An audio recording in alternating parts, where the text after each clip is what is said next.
स्वागत है आपका चलत मुसाफिर के इस हेलो मुसाफिर में।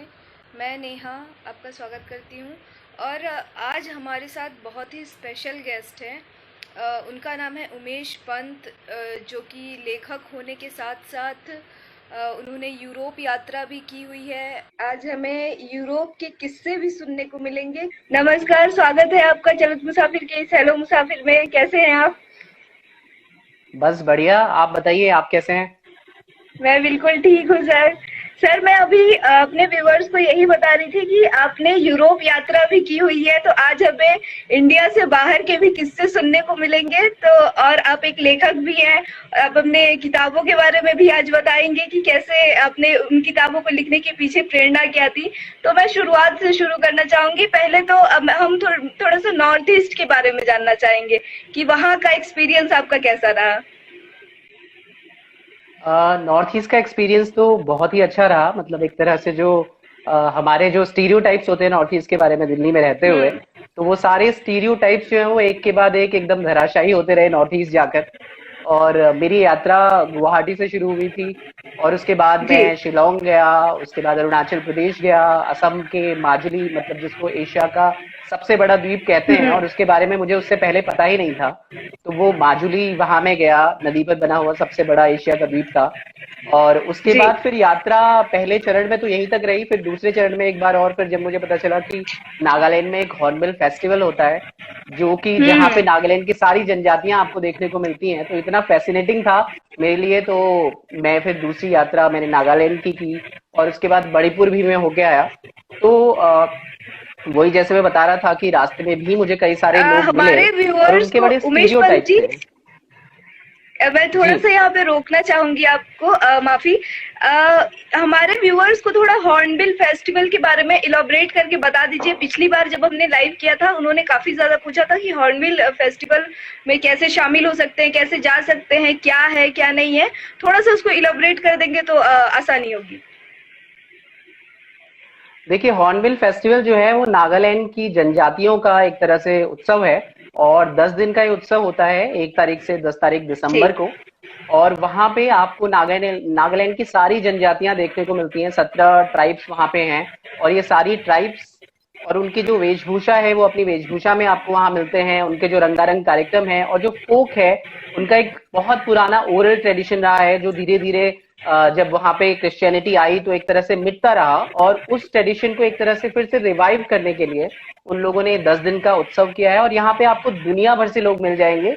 और केवल हम्म। नागालैंड की ही जनजातियां नहीं, आपको और भी देश के अन्य प्रदेशों की भी जनजातियां वहां मिलेंगी। उनके डांस मिलेंगे हम्म। और बहुत सारे वहां पे एक्टिविटीज भी होती रहती हैं। और अगर नॉर्थ ईस्ट का खाना खाना है तो उसके लिए तो वो जगह गजब है, वहां आपको जरूर जाना चाहिए। तो 10 दिन का उत्सव है, तो कोई भी जा सकता है। नागालैंड में क्या और बेस्ट नॉर्मली मिलता है? नागालैंड में देखिए, अब वहाँ का जो मशहूर है वो तो राइस बियर है।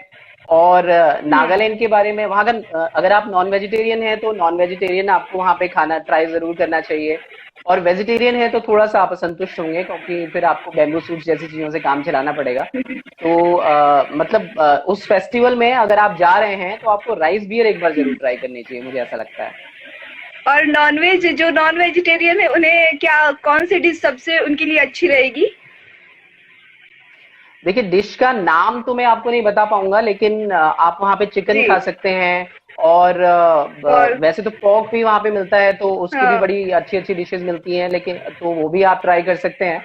तो नॉन वेजिटेरियन के लिए बहुत कुछ है, लेकिन वेजिटेरियन के लिए हो सकता है आपको थोड़ा सा निराश होना पड़ेगा। नागालैंड की जुको वैली के बारे में आपने खूब लिखा हुआ है, मैंने थोड़ा बहुत पढ़ा है।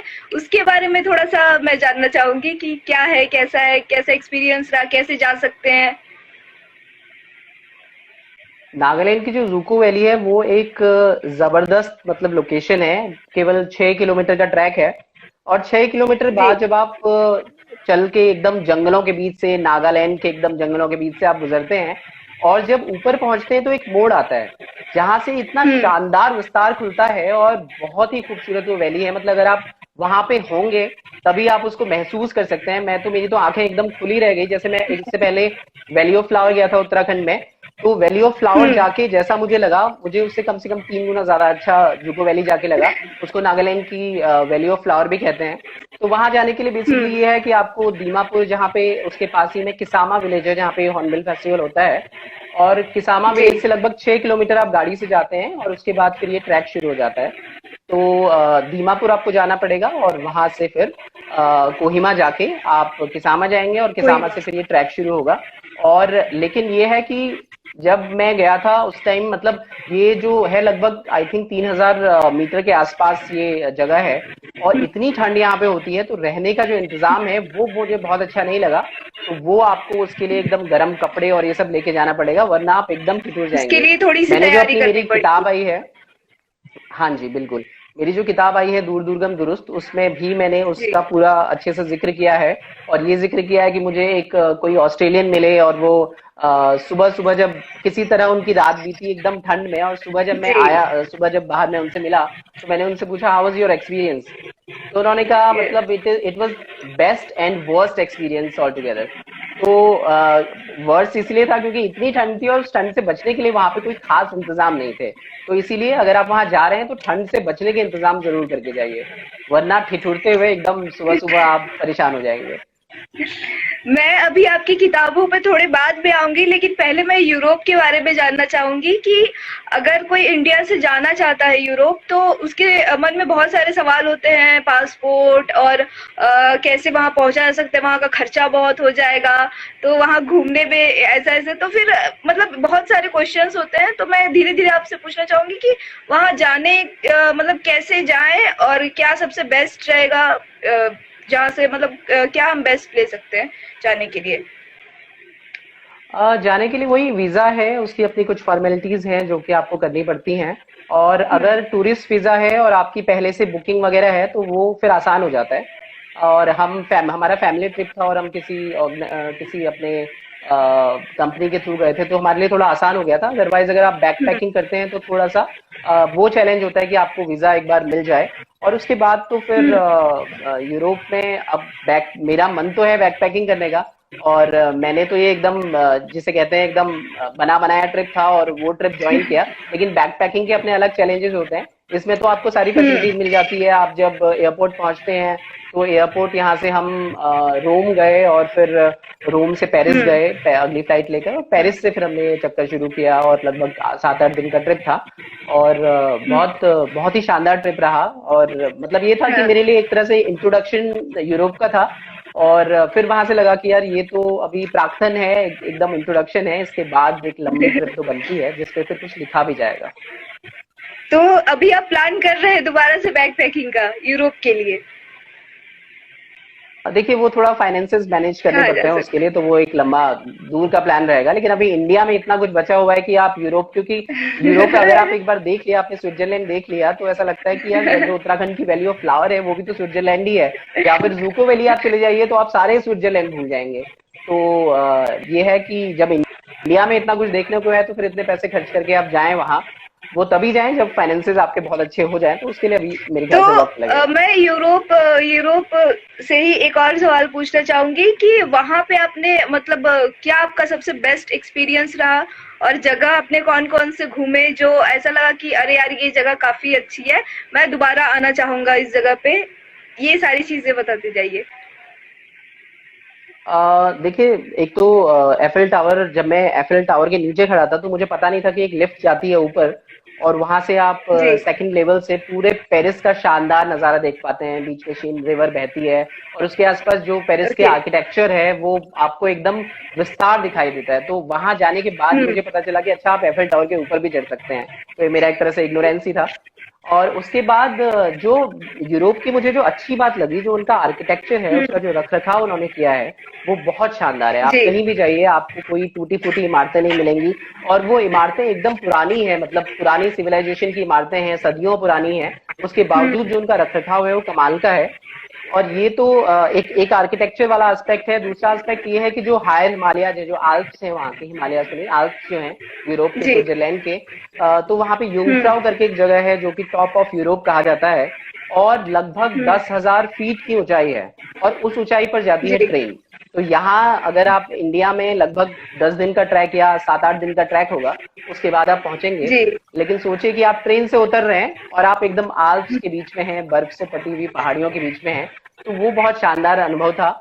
इसके अलावा माउंट टिटलिस भी है, और माउंट टिटलिस जो है वहाँ जाती है, रोपवे से आप जाते हैं, गंडोला उसको कहते जी हैं, और गंडोला से आप सीधे ऊपर पहुंचते हैं। वो भी अपने में कमाल का एक्सपीरियंस है। मतलब एक पॉइंट पे आपको लगता है कि एकदम बादलों के बीच से आप गुजर रहे हैं और फिर पहुंचते हैं एकदम चोटी पे। तो माउंट टिटलिस का एक्सपीरियंस भी बहुत अच्छा रहा। इसके अलावा जो इंडियंस हैं उनके लिए फैमिलियरिटी वहाँ पे ये भी है कि भाई कुछ फिल्मों की शूटिंग हुई है, तो वहाँ पे बाकायदा पोस्टर्स लगे हुए हैं कि ये इंडियन फिल्म है जो जिसकी शूटिंग हुई है। और आई थिंक यश आपको चोपड़ा कौन तो कौन वहाँ से पे पोस्टर इंटरलेकन देखने करके को एक मिले? जगह है। आई थिंक वो, जहां तक मुझे याद है, हम दिल दे चुके सनम का एक पोस्टर शायद था वो, अच्छा अच्छा। या कुछ कुछ होता जी है, मतलब मैं कंफ्यूज हो रहा हूँ थोड़ा सा, उसका पोस्टर था।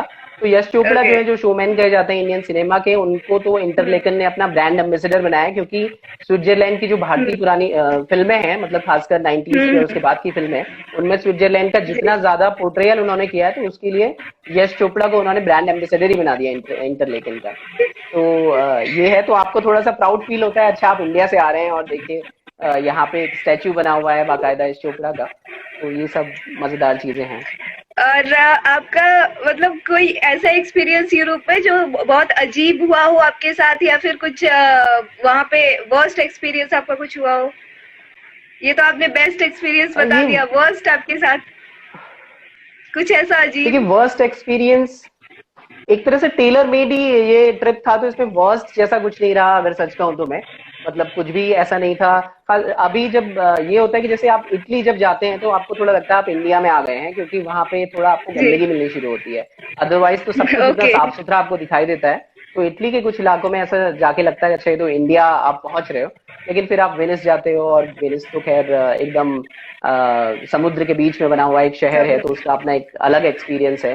वहाँ पे अलग अलग स्क्वायर्स बने हुए हैं, जहाँ से बहुत ही शानदार व्यूज दिखाई देते हैं। और उसकी जो समुद्र के ऊपर जो जर्नी है, और इंटरेस्टिंग मुझे ये लगा कि जो जहाज जो आपको वहाँ ले जा रहा है, उसका नाम है मार्को पोलो।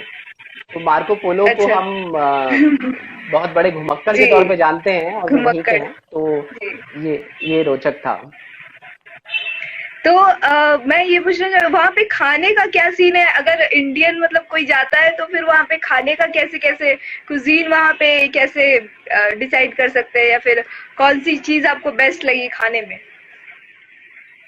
देखिए, खाना तो वहाँ सब कुछ मिल जाता है। मतलब ये इंडियन खाना जो है, आपको राजमा चावल आप बैठ के खा सकते हो, कई सारे इंडियन रेस्टोरेंट्स हैं वहाँ पे। ओके। तो अगर आप इंडियन हैं, और अगर आप किसी कंपनी के थ्रू घूमने जा रहे हैं, ट्रेवल एजेंसी के थ्रू हम्म। घूमने जा रहे हैं, तो वो आपको एक न एक जो डिनर है, हमें हमारा ये होता था कि जो डिनर है वो आपको इंडियन रेस्टोरेंट में ही खिलाते थे।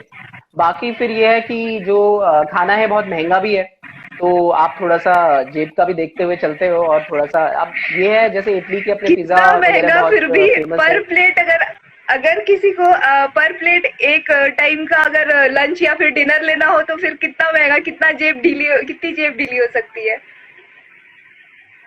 अब ये है कि अगर आप, मतलब यहाँ का कम से कम 10-12 टाइम्स आप मान के चले, उतना तो लग ही जाएगा। तो जेब मतलब मतलब ये है अच्छी कि खासी ढीली आप, हो जाएगी। हाँ अच्छी खासी ढीली होगी, पर हाँ चीजें भी काफी तो अच्छी वहां पे देखने अब के लिए जब आप मिलेंगी। घूमने जा रहे होते हैं, तो आप हम्म। खर्च खाने पे नहीं करना चाहते हैं। आप चाहते हैं कि भाई थोड़ा सा कहीं से कोई सोवेनियर खरीद लो, या कुछ खरीद लो, ऐसी चीज ले जाओ जी जो इंडिया में आपको याद भी रहे, और ट्रेवल पे जी। खर्चा करो। तो आप थोड़ा कम कोशिश करते हैं कि भाई खाने पे थोड़ा बचा लो, और उसके बाद बाकी चीजों पे खर्चे करो। तो सर और कुछ वहाँ की कोई एक कहानी बताइए जो मतलब आपको बहुत ज्यादा अ, ऐसा आपको बहुत ज्यादा प्रेरित किया हो वहाँ पे यूरोप में, ऐसी कोई घटना घटी हो, या फिर कोई ऐसा वाकया हुआ हो जो आपको बहुत प्रेरित किया हो? मुझे लगा कि जो औरतें हैं, महिलाएं हैं खासकर, उनके लिए बहुत हम्म। एकदम खुला माहौल है वहाँ पे, और वो डर के नहीं चलती हैं। जैसे इंडिया में बहुत डर के आपको ट्रेवल करना पड़ता है, वहाँ एकदम खुले में ट्रेवल करते हैं। तो एक बहुत सुंदर जो दृश्य मेरी नजर में अभी भी आता है, जब मैं याद करता हूँ, तो वेनिस में एक चौक है और वहां पे एक लड़की है, वो गिटार लेके बैठी हुई है, पीछे समुद्र है और जहाज बह रहे हैं और वो गिटार लेके अपना एकदम मदमस्त होकर गिटार बजा रही है। तो ये जो जी सेंस ऑफ सिक्योरिटी है, मुझे लगा कि ये महिलाओं के लिए बहुत अच्छी बात है।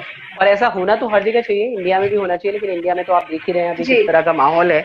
तो ये माहौल और जो औरतों के लिए जो मेंटेलिटी है वो सुधरनी बड़ी जरूरी है। और ये मुझे सबसे हम्म। ज्यादा एक्साइटिंग लगता है जब आप यूरोप का ट्रेवल करते हैं। तो मतलब यूरोप महिलाओं की दृष्टि, सेफ्टी की दृष्टि से काफी सही है,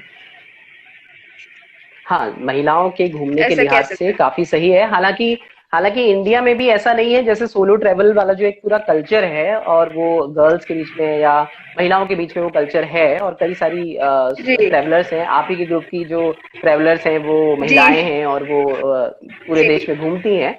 तो वो एक तरह से जी। कहीं ना कहीं मुझे लगता है स्टेप आउट करना भी बड़ा इंपॉर्टेंट होता है। तो एक बार आप स्टेप हम्म आउट करते हैं तो इन और ये चीजें आपके दिमाग में होना जरूरी है कि आप सेफ्टी मेजर्स क्या ले सकते हैं। लेकिन थोड़ा सा रिस्क जी लेके अगर आप निकले तो दुनिया इतनी बुरी भी नहीं है। तो भारत के बारे में भी है कि भारत इतना बुरा नहीं है, एकदम छोटी जगहों पे आपको जब महिलाएं अकेले ट्रेवल करते हुए मिल जाती है। तो अब वो है कि अपने लिए माहौल बनाना तो जरूरी है। जैसे वो दिल्ली में कई सारे कैंपेन चले थे जिनमें ये था कि क्लेम योर स्पेस।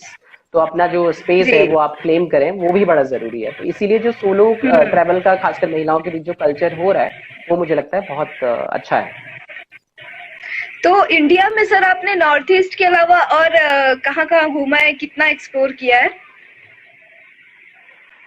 इंडिया में मैंने उत्तराखंड के कई सारे ट्रैक्स किए हैं, जैसे पिंडारी ग्लेशियर का ट्रैक मैंने पिछले ही साल किया था। इसके अलावा मेरी जो जी। पहली किताब थी वो आदि कैलाश पे थी, और वो मतलब एक ऐसी जगह है इसके बारे में भी मुझे इससे पहले नहीं पता था। और 18 दिनों का ट्रैक है, बहुत ही शानदार ट्रैक है। मतलब उसमें जो जी। उत्तराखंड का जो एकदम भोटिया समाज है, उसका कल्चर है, वो आपको देखने को मिलता है। हम्म। तो ये है। इसके अलावा केदार कांटा का एक ट्रैक है जो मैंने किया है। और उत्तराखंड के तो खैर काफी सारे हिस्से कवर कर लिए हैं। तो ये है। तो अभी सर मुझे जो है उत्तराखंड साउथ में, मैंने एकदम टच नहीं किया है। जी, हाँ, तो उत्तराखंड उत्तराखंड के बारे में थोड़ा सा कुछ बताइए। उत्तराखंड तो मेरा होम टाउन ही है, तो मतलब वो कई बार हो जाता है कि घर की मुर्गी दाल कुछ भी। बराबर। तो हालांकि जब जब आप दिल्ली वापस आते हो तो फिर लगता है, फिर उसकी वैल्यू समझ आती है। क्योंकि जब मैं बचपन में वहां रहता था, मैं ग्रेजुएशन करने हम्म। दिल्ली आया था, उससे पहले मैं वहीं रहता था, तो तब हम उतना नहीं घूमते जी। थे। तब ये ट्रैकिंग और ये सब, क्योंकि ये कहीं ना कहीं मुझे लगता है कल्चर भी होता है। तो हमारे यहाँ तो वो जी। कल्चर ही नहीं था घूमने का इतना ज्यादा। ज्यादा से ज्यादा आप हम्म। रिश्तेदारों के यहाँ चले गए, इधर उधर चले गए, यही कल्चर होता है। तो वो फिर बाद जी। में जब आप यहाँ आते हैं तो आपको पता लगता है आप क्या मिस कर रहे थे। तो जी। अब जो है, अब पहाड़ बार बार बुलाते हैं तो आपको बार बार जाना ही होता है। आप केवल घर ही नहीं जाते, फिर और जगह भी जाते हैं। गढ़वाल के जैसे कई सारे हिस्से कवर किए, वैली ऑफ फ्लावर जो है हम्म। वो कवर किया। तो ये सारी चीजें हैं वो। लेकिन अभी मुझे लगता है कि लिखने के लिहाज से एक लंबा ट्रिप उत्तराखंड का भी बनता है, और उसमें थोड़ा जो अनएक्सप्लोर्ड जगह हैं जिनके बारे में लोग कम जानते हैं, उसके बारे में लिखना है। तो उत्तराखंड में कौन सी जगह आपको बहुत बेस्ट लगती है कि उस जगह पे आप हमेशा जाना पसंद करेंगे, या फिर दो तीन बार भी चले जाएं तो वहां से आप बोर नहीं हो सकते हैं? आई थिंक अगर आप वैली ऑफ फ्लावर का ट्रैक करें तो आप वहाँ कितनी बार चले जाएं आप बिल्कुल बोर नहीं होंगे। हम्म। और ये जो केदार कांटा का ट्रैक है वो भी बहुत शानदार ट्रैक है। और मतलब ये है कि एकदम बर्फ से गुजरते हुए आप जाते हैं, और जब आप टॉप पे पहुंचते हैं तो आसपास की जी। जितनी सारी चोटियां हैं और एक बड़ी हिमालयन रेंज है वो आपको एकदम अपनी आंखों के सामने दिखाई देती है, और सब कुछ एकदम नीचे दिखाई देता है। और दूसरा तो आदि सर, कैलाश का ट्रैक तो है ही, वो भी शानदार है। जी, हाँ तो जी। जैसे आपने बताया वैली ऑफ फ्लावर को, तो उस ट्रैक के बारे में बताइए कि वहां पे अगर किसी को पहुंचना हो तो वो कैसे पहुंचे, और वहां पे कैसे रुका जा सकता है, क्या क्या चीजें फेस करनी पड़ सकती हैं? वहां पे ये है कि देखिए, एक तो बहुत ज्यादा चांसेस होते हैं कि लैंडस्लाइड हो सकता है रास्ते में। तो आपको थोड़ा सा, अगर आप जितने दिन का सोच के जा रहे हैं उससे कम से कम एक दो दिन बढ़ा के जाइए। यहाँ से कम 5-6 दिन का हम्म। ट्रैक तो 5-6 दिन का रास्ता तो है ही। ट्रैक तो खैर वो केवल लगभग कितना 14-15 किलोमीटर, 19 किलोमीटर के आसपास का ट्रैक है। नीचे गोविंद घाट से वो जी। ट्रैक शुरू होता है, मतलब उत्तरकाशी के बाद आपको आगे जाना होता है, और गोविंद घाट से ट्रैक शुरू होता है। और वो हेमकुंड साहिब वाला ही रास्ता है, तो आपको वहाँ पे लोगों की कमी नहीं होगी, वहाँ पे बहुत सारे लोग आपको मिलेंगे। और हेमकुंड साहिब से लगभग 5 किलोमीटर पहले एक ट्रैक अलग रास्ता कट जाता है और वो वैली ऑफ फ्लावर की तरफ जाता है। और वो रास्ता जो है वो जबरदस्त है। हम जब गए थे तो बहुत इंटरेस्टिंग ये था कि जब हम जा रहे थे तो वहां पे एकदम 5 साढ़े 5 बजे का वक्त था और जो गार्ड थे वहां पे उन्होंने हमें एक डंडा दिया बड़ा सा और बोला कि इसको लेके जाओ। हमने कहा भाई ये क्यों चाहिए? तो उन्होंने कहा कभी भी भालू आ सकते हैं ऊपर से, तो इसको बजाते हुए जाना। और जब हम गए तो एकदम रास्ते में कोई नहीं था, तो जंगल के बीच से आप गुजर रहे हैं और एकदम हम डंडा बजा बजा के जा रहे थे। थोड़ा डर भी लग रहा था, पर वहां भी वही जूको वैली वाली फीलिंग आती है एक पॉइंट के बाद, जहां मतलब एकदम आप सकरे घने जंगल से होते हुए जाते हैं और फिर एक जगह आती है जहां से एक टर्न आता है और सब कुछ खुल जाता है। तो वो पूरा मेडो है, बुग्याल है वहां पे। और अगर आप मेरे ख्याल से अगस्त के वक्त जाएंगे तो आपको वो पूरी जो वादी है वो फूलों से भरी हुई मिलेगी। बहुत तरह के फूल आपको वहां पे मिलेंगे और पीछे एक ग्लेशियर भी है, तो आप चाहें तो ग्लेशियर तक भी ट्रैक कर सकते हैं। तो मेरे ख्याल से तो सबसे बेहतर यही है कि आप सुबह सुबह एकदम इधर पहुंच जाएं, घगरिया करके एक जगह है वहां पहुंच जाएं और वहां से ट्रैक शुरू करें। 10 बजे तक पहुंच जाएं वैली ऑफ फ्लावर और फिर पूरा दिन आपके पास है। तो इस तरह से ये आप एक बढ़िया ट्रैक कर सकते हैं। तो सर मैं ये पूछना चाहूंगी कि आप उत्तराखंड की कौन सी ऐसी एक डिश है जो सबको सजेस्ट करना चाहिए, चाहेंगे कि वो डिश सबको आके ट्राई करनी चाहिए, जब भी वो उत्तराखंड आए तो वो जरूर ट्राई करे? उत्तराखंड की क्या डिशेस? कोई एक डिश। हाँ मतलब अब वो डिपेंड करता है आपका टेस्ट क्या है। जैसे वहां पे एक भट्ट होता है, सोयाबीन भी जिसे कहते हैं, और उसकी भट्ट की चुड़कानी बनती है, तो वो काफी टेस्टी होती है। इसके अलावा अगर आप जाएंगे तो रास्ते में आपको आलू के गुटके मिल जाएंगे। मतलब हमारे लिए तो वो रिचुअल ही होता है कि जब भी आप पहाड़ों पे जाएं तो आलू के गुटके और राई वाला जो रायता है वो जरूर खाएं। तो और उसके साथ छोले वो देते हैं और ये तीनों का जो मिक्सचर है वो बहुत टेस्टी लगता है। और भट्ट की चुड़कानी तो है ही, और इसके अलावा एक भटिया करके एक होता है, वो भी भट्ट का ही बनता है। तो उसके लिए थोड़ा सा टेस्ट डेवलप करना पड़ता है, लेकिन बहुत अच्छा होता है वो भी। तो ये कुछ डिशेस हैं जो आप ट्राई कर सकते हैं। तो सर अभी तो कोविड चल रहा है, इसके बाद से आपका प्लान क्या है? नेक्स्ट आपका क्या है? कब आपको निकलना है ट्रैवलिंग के लिए? कहाँ, कौन सी जगह आपने चुनी है? देखिए प्लान तो मेरे एकदम अचानक से बनते हैं। ऐसा नहीं होता कि मैं 4 महीने पहले से प्लान बना के बैठा रहूंगा, लेकिन ये होता है कि एक कॉलिंग सी आती है कि भाई जैसे जैसे हाँ हाँ हाँ, बकेट लिस्ट वही मैं कहने वाला था कि बकेट लिस्ट जरूर है। जैसे मुझे साउथ इंडिया भी कवर करना है पूरा, और एक लंबा जो ट्रिप है लगभग 15-20 दिनों का, वो मैं हिमाचल का भी करना चाहता हूँ। तो पहले और एमपी भी मेरे दिमाग में अभी है। तो एक के बाद एक जैसे जैसे मौका मिलता रहेगा। ये साल मैं चाह रहा था कि साउथ इंडिया हो जाए, लेकिन इस साल तो खैर संभव ही नहीं है। और अच्छा भी है, एडवाइजेबल है कि आपको नहीं करना चाहिए, क्योंकि कई लोग ट्रैवल पे निकल तो रहे हैं कॉशन के साथ, लेकिन ये बेटर है कि आप अभी ना निकलें। और थोड़ा सा इतनी जगह से आप घूम के जाते हैं तो अपने लिए भी खतरा है और दूसरों के लिए भी खतरा है, लेकिन धीरे धीरे अब खुलेंगी ये चीजें, तो फिर साउथ इंडिया का मन है काफी। तो सर आपने जो 2 यात्रा वृत्तांत लिखे हैं, तो इन 2 किताबों को लिखने के पीछे की कहानी क्या है? मतलब पहली किताब से मैं शुरू करूंगी कि उसके पीछे की कहानी क्या है, कि कौन सी ऐसी कहानी ने आपको प्रेरित किया कि अच्छा ये कहानी, ये तो मैं जरूर ऐड करूंगा अपने बुक में, कभी लिखूंगा तो? देखिए आदि कैलाश का जो ट्रैक है, जैसे मैंने बताया कि एकदम अचानक से प्लान होते हैं। तो मेरे एक फ्रेंड है रोहित जोशी, उन्होंने मुझे फोन किया कि यार ऐसे मैं जा रहा हूँ, तो तुम भी चलो। तो मैंने कहा यार आइडिया तो बहुत अच्छा है, चलते हैं, और निकल पड़े हम। तो वो जो ट्रैक है, मतलब वो एक तरह से था कि धारचूला तक तो मैं गया था, वहां से नेपाल बॉर्डर शुरू हो जाता है, एक पुल आप क्रॉस करते हैं नेपाल पहुंच जाते हैं। लेकिन धारचूला से ऊपर का जो ट्रैक है वो मैंने सुना भी नहीं था उसके बारे में। मालपा कभी सुना था, वहां एक बहुत बड़ा हादसा हुआ था, कैलाश मानसरोवर के कई सारे यात्री वहां मारे गए थे। लेकिन जब मैं निकला वहां से, तो धारचूला से जब हमने ट्रैक करना शुरू किया, तो ये 18 दिनों का ट्रैक था। तो जाते हुए सब कुछ एकदम बढ़िया रहा, ऐसा लग रहा था कितना आसान ट्रैक है, इसमें तो काफी मजा आ रहा है। तो आप ओम पर्वत देख के आए, आप आदि कैलाश आपने देख लिया। लेकिन जब वापस लौट रहे थे तो हुआ ये कि बारिश होनी शुरू हो गई, और वो बारिश चलती रही 2 दिन। उसकी वजह से एक दिन तो हमें रास्ते में ही रुकना पड़ा, और 2 दिन बारिश होती रही। तो 2 दिनों की इस बारिश ने वहां का जो पूरा माहौल है एकदम बदल दिया। तो जो हमारे बगल में जो पहाड़ थे, जिनके बगल से रास्ते जा रहे थे, पगडंडियां जा रही थी कच्ची, और उनके बगल में नदी बह रही थी, तो नदी जो है वो कम से कम 6 गुना ज्यादा प्रवाह में बहने लग गई थी, और वो लगातार इस रास्ते को काट रही थी। और पहाड़ जो है वो बह रहे थे, मतलब एकदम कीचड़ कीचड़, ऐसा लग रहा था जैसे कीचड़ बह रहा हो और बीच बीच से पत्थर निकलते हुए आ रहे थे। तो ये अरे किसी तरह, और ग्लेशियर बीच में है तो वो भी आपको पार करने हैं। तो ये ग्लेशियर हमने हम्म, किसी तरह पार किए, फिर इन रास्तों से हम गुजरे। एक बार तो लगा कि मतलब हम अटक गए।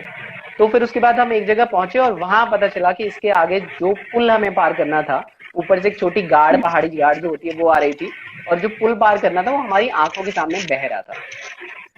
तो फिर हमने कहा यार अब तो मतलब बहुत मुश्किल है, और अब हमें यहाँ अल्टरनेट अरेंजमेंट करना पड़ेगा, इससे आगे नहीं बढ़ पाएंगे। हम्म, तो हम दो लोग थे, दोनों पहाड़ी थे, तो हमने देखा आसपास क्या हो सकता है। तो एक हमें छोटी सी जगह मिली जहाँ पे वो जो लकड़ियां काटी जाती हैं, बल्लियां बनाई जाती हैं, वो बन रही थी। तो हमने जी, तय कर लिया कि अब रात अगर बितानी पड़ी तो इसी जगह बिताएंगे। और इवेंचुअली हमें रात उसी जंगल में बितानी पड़ी। हम एकदम भीग चुके थे, और हमारे पास ना आग जलाने का कोई अरेंजमेंट था, क्योंकि सब कुछ भीग गया, माचिस भीग गई है, लाइटर काम नहीं कर रहा, ऑक्सीजन भी थोड़ा कम थी। तो रात को जी, हमने वो जो बल्लियों का एक ऐसे इस तरह से अपने लिए शेप बनाया, और उसके नीचे हम रहे, तो वो तो लगातार टपकता रहा। और हम जो है वो लगातार ऐसे ठिठुरते रहे, तो एक पॉइंट पे लगा कि अब तो हम अकड़ गए हैं, उठा भी नहीं जा रहा था। तो मतलब वो जो रात काटनी थी वो बहुत ही मुश्किल हो गई, और सुबह किसी तरह उठे, और फिर वापस मुड़ के देखा कि भाई रास्ते में कोई अड़वाल जो भेड़ चराने वाले होते हैं वो हमें दिखाई दिए थे। तो हमने कहा अभी सबसे पहली जरूरत है चाय और आग। तो हम जी। वापस जाने लगे, और वापस जाके हमने जो देखा, मतलब हम हक्के बक्के रह गए। पूरा पहाड़ उस रास्ते पे गिर गया था जिससे हमें वापस जाना था। तो हमने कहा ये तो अब चांस ही नहीं रहा, अब हमें यहाँ से आगे ही बढ़ना पड़ेगा। तो फिर वो एक लंबी कहानी है जो कि मेरी किताब इनरलाइन पास में भी है। फिर कैसे हमें एक दूसरा पुल मिला, वो पुल मिला जो कि पहले दिन हमें दिख गया था, लेकिन पहले दिन क्योंकि नीचे इतने बड़े बड़े बोल्डर्स थे तो पानी उस पुल के ऊपर से बह रहा था। तो सोचिए एक पुल है, आप क्रॉस नहीं कर सकते क्योंकि पानी उसके ऊपर से बह रहा है। लेकिन फिर अगले दिन हुआ ये कि पानी इतने फोर्स के साथ आया कि वो सारे जो बोल्डर्स थे वो बहा के ले गया। तो पानी के जाने के लिए जगह बन गई, और पुल जो है हम क्रॉस कर पाए। तो किसी तरह जान बचा के वहां से निकले हम लोग। तो फिर ऑब्वियसली अगर ऐसा ट्रिप है और आप लिखने में रुचि रखते हैं तो ये तो आप लिखेंगे ही लिखेंगे। तो इस तरह से इनर लाइन ऑब्वियसली। पास की पूरी कहानी बनी।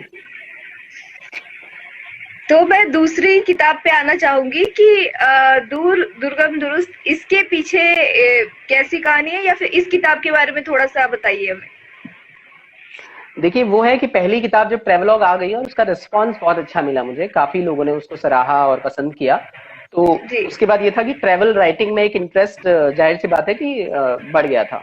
तो फिर और मुझे लगा कि एक ऐसी जगह जिसके बारे में बहुत पहले, मतलब ग्रेजुएशन टाइम में मैं सिक्किम गया था 1 महीने के लिए किसी गांव में। तो वो मेरा जी, काफी अलग और अच्छा एक्सपीरियंस था।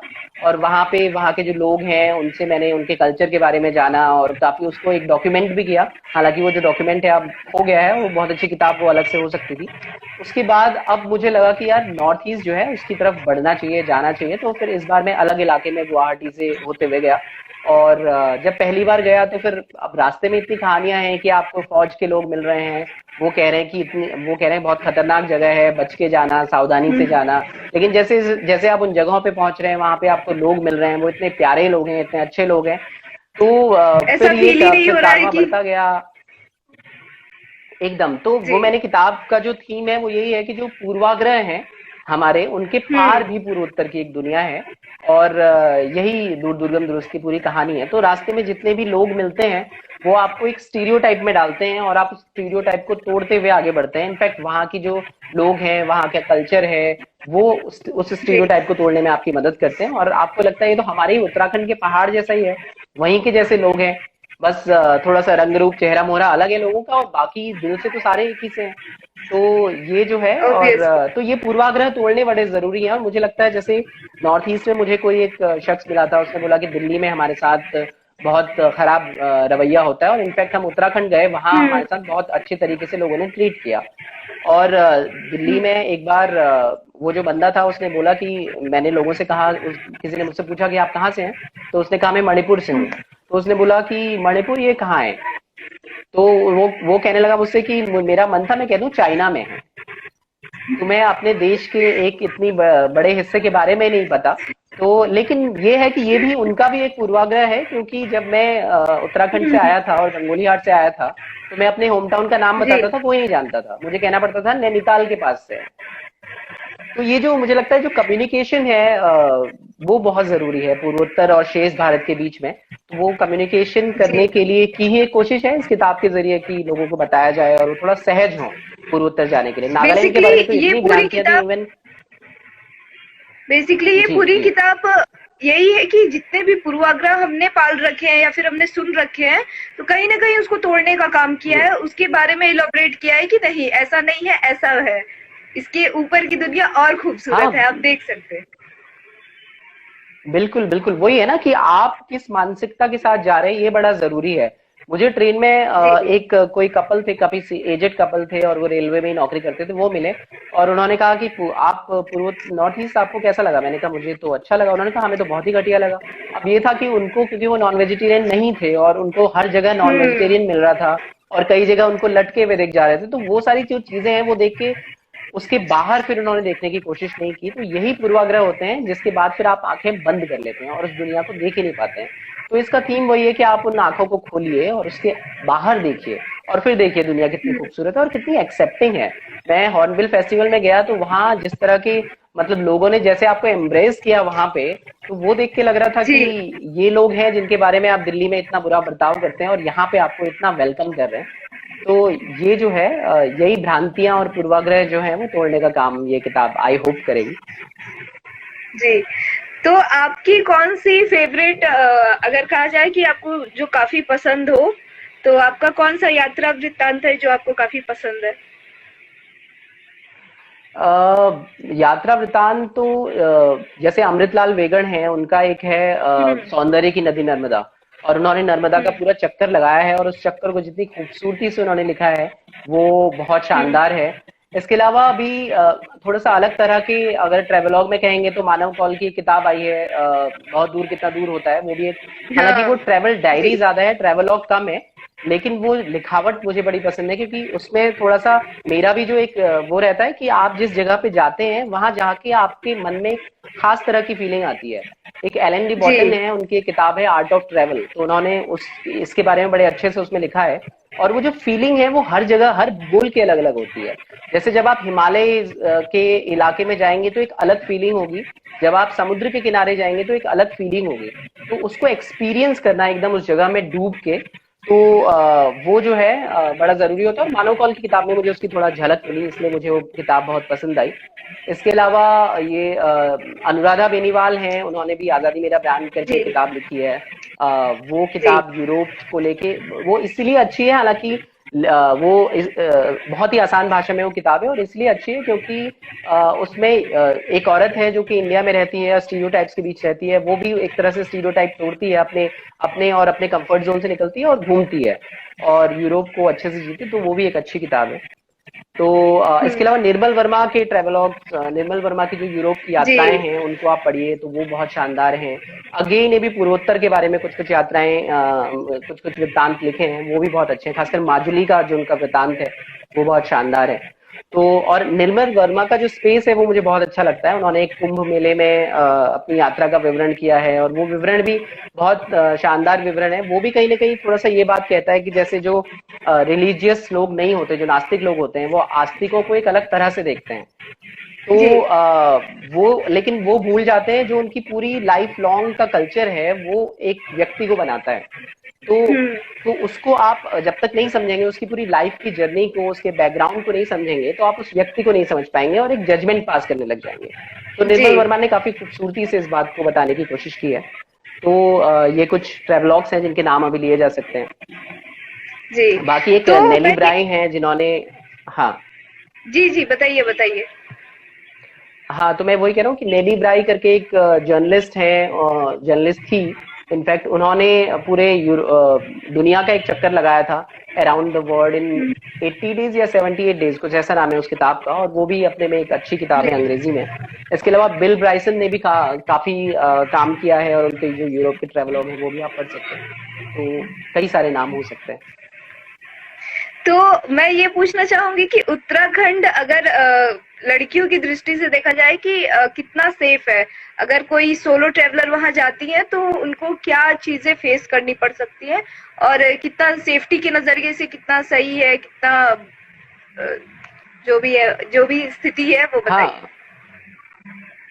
उत्तराखंड काफी सेफ है, मतलब इन कंपैरिजन अगर आप देखेंगे तो उत्तराखंड आपको बहुत सेफ मिलेगा। वहाँ के लोग थोड़ा सरल हैं, और वहाँ खतरा आपको लोगों से कम होता है, थोड़ा सा जानवरों से ज्यादा होता है। आपको तेंदुए का खतरा हो सकता है अगर रात को आप निकल जी। गए, या भालुओं का खतरा हो सकता है, हम्म। या फिर लैंडस्लाइड का खतरा हो सकता है। तो प्रकृति जो है उसको समझना बड़ा जरूरी है वहां पे जाने के लिए, नेचर को आप समझिए। और बाकी रात को 7-8 बजे के बाद, 6 बजे के बाद तो खैर आप वहाँ बाहर जंगलों में नहीं निकलते हैं, और लोगों से कम खतरा है वहां पे, लोग थोड़ा काफी सरल हैं। तो जी। सेफ स्पेस है, मतलब आप जा सकते हैं। तो अगर कोई लेखक बनना चाहता है या लिखना शुरू करना चाहता है, तो उसके लिए कुछ टिप्स दीजिए, मतलब क्या करना चाहिए उसे? देखिए, पहले तो पढ़ना बहुत जरूरी है। आप ढेर सारा पढ़िए, हम्म। और एक बार जब भाषा आप समझ जाएं तो उसके बाद फिर आप लिखने पे निकलिए, और उसके बाद यात्राएं कीजिए। यात्राएं करने से पहले, जैसे मैंने कहा, कि खुला दिमाग रखना बहुत जरूरी है। आप अपने स्टीरियोटाइप घर हम्म। छोड़ के जाइए, और फिर उसके बाद सफर पे निकलिए और सब कुछ ऑब्जर्व करिए।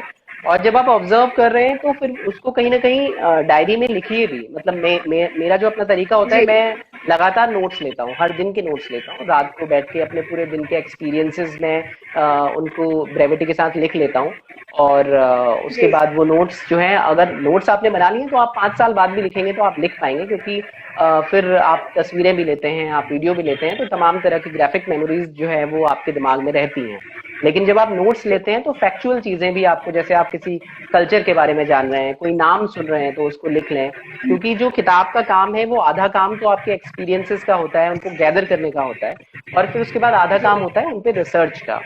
जैसे जब मैं नॉर्थ ईस्ट गया था तो मुझे मोरुंग के बारे में कुछ नहीं पता था। मोरुंग मैंने वहीं जाके हम्म। बस एक टर्म सुना, और वहां पे कोई ऐसे इलेबोरेट किसी ने मुझे उसके बारे में नहीं बताया। लेकिन जब मैं वापस आया तो मुझे पता चला ये तो एक पूरी नागा हिस्ट्री रही है, और किस तरह से हम्म। मोरुंग हुआ करते थे, और वहां पे कैसे उनको लाइफ स्किल्स की ट्रेनिंग दी जाती थी।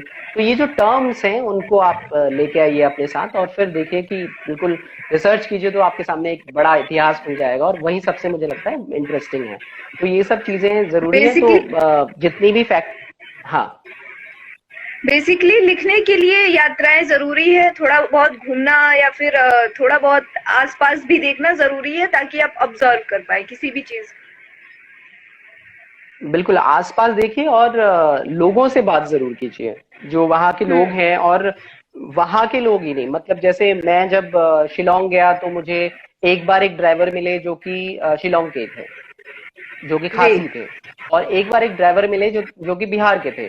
तो ये सीधा सीधा कंपैरिजन फिर आप देखते हैं, आप बिहार से एक आउटसाइडर के नजरिए से उस इलाके को, जो कि वहां रह रहा है, जानते हैं, और दूसरा एक इनसाइडर के नजरिए से भी जानते हैं। तो ये कंपैरिजन आपको मिलता जाता है, और थोड़ा सा जर्नलिस्टिक भी अगर अप्रोच लेके जाएंगे आप, थोड़ा सा उस इलाके के बारे में जानते हुए समझते हुए जाएंगे, तो आपको बेहतर जानकारियां मिल पाएंगी। तो थोड़ा सा एक, जैसे जैसे फिल्म बनाते हुए होता है, एक आप प्री प्रोडक्शन करते हैं, फिर प्रोडक्शन करते हैं, फिर पोस्ट प्रोडक्शन करते हैं, तो वैसे ही लिखते हुए भी है कि आप जाने से पहले तैयारी करते हैं कि आप कहाँ कहाँ जाएंगे। और खासकर जब आप यात्राएं करते हैं तो आपको आइटिनरी बनाना तो बहुत इंपॉर्टेंट है ही। आप पहले दिन कहाँ जाएंगे, फिर दूसरे दिन कहाँ जाएंगे, फिर वहां कितने दिन रहेंगे। और जब आप ये कर रहे होते हैं तो फिर आप थोड़ा सा हिस्ट्री भी गैदर करते हैं उन जगहों की। तो ये जी। जाने से पहले का काम है। उसके बाद फिर आप जाइए तो अनुभव लीजिए, और उसके बाद वापस आइए तो फिर उनको लिखिए। तो तीनों स्टेज हैं। तो जो अभी कभी घूमा नहीं है और घूमने की प्लानिंग कर रहा है, बैकपैकिंग की प्लानिंग कर रहा है कहीं के लिए भी, तो उनके लिए आप क्या कहना चाहेंगे कि कैसे तैयारियां क्या होनी चाहिए, बेसिक तैयारियां? देखिए, ये होता है कि आप तैयारियां आप कहाँ जा रहे हैं उस पर बड़ा डिपेंड करता है। अगर आप हायर एल्टीट्यूड में जा रहे हैं तो उसकी एकदम अलग तैयारियां हैं। अगर आप समुद्र के किनारे जा रहे हैं तो उसकी एकदम अलग तैयारियां हैं। तो आप पहले तो उस ज्योग्राफी को समझिए, आप जहां भी जा रहे हैं, और ये तय हम्म। कीजिए कि आप वहां उन जगहों पे क्यों जाना चाह रहे हैं, क्योंकि घूमने के लिए तो इतनी सारी चीजें हैं। और आप वो यूनिक जी। एक्सपीरियंस क्या क्या आप चाहते हैं, अपने इंटरेस्ट को समझिए पहले। और फिर वही होता है कि ऑब्वियसली। आपका जो, जैसे मैंने पहली किताब में लिखा है, कि अपने कंफर्ट जोन से बाहर आना बड़ा जरूरी है। और फिर हम्म। जो भी ज्योग्राफी है, अगर जैसे हायर एल्टीट्यूड है तो वहां पे कई तरह की चीजें आपको चाहिए, कपड़े आपको किस तरह के ले जाने हैं। अब ये है कि अब अगर आप आपको लग रहा है कि एकदम आप हिमालय के पास जा रहे हैं, और अपने बैकपैक गर्म कपड़ों से एकदम लाद देंगे, और वो इतना भारी हो जाएगा कि आप उसको ले जा ही नहीं पाएंगे। तो वो भी किस तरह से कि आप लेयर्स में कपड़े पहनते हैं। जरूरी नहीं है कि एक जी। बहुत भारी कोट पहनेंगे, लेकिन आप लेयर्स पहनेंगे अलग अलग तो फिर आपको ठंड से बचने में ज्यादा आसानी होगी। तो इस तरह की जो चीजें हैं, बेसिक चीजें, वो समझना बड़ा जरूरी है। और आप बैग कौन सा लेंगे, रक्सैक कौन सा लेंगे और जूते कौन से पहनेंगे, ये जो छोटी छोटी चीजें हैं, इनसे यात्रा का पूरा जी एक्सपीरियंस बदल जाता है। क्योंकि जैसे अगर आप बर्फ पे चल रहे हैं और आपके पास सही जूते नहीं है, तो फिर जी आपकी यात्रा बहुत खतरनाक होने वाली है और बहुत मुश्किल होने वाली है। लेकिन वो जो जो जी। गियर है हाइकिंग के, वो इसीलिए इम्पोर्टेंट हो जाते हैं। हम्म तो बहुत छोटी, जैसे रक्सैक है, वो रक्सैक को जो बैलेंस करना है वो बड़ा इम्पोर्टेंट है। अगर आप जा रहे हैं रक्सैक लेके अपना खुद ही और वो बैलेंस नहीं है, वो तो आपको बहुत परेशानी होगी। लेकिन अगर वही बैलेंस है और अच्छा रक्सैक है, तो फिर वो आपको बहुत सहूलियत देगा।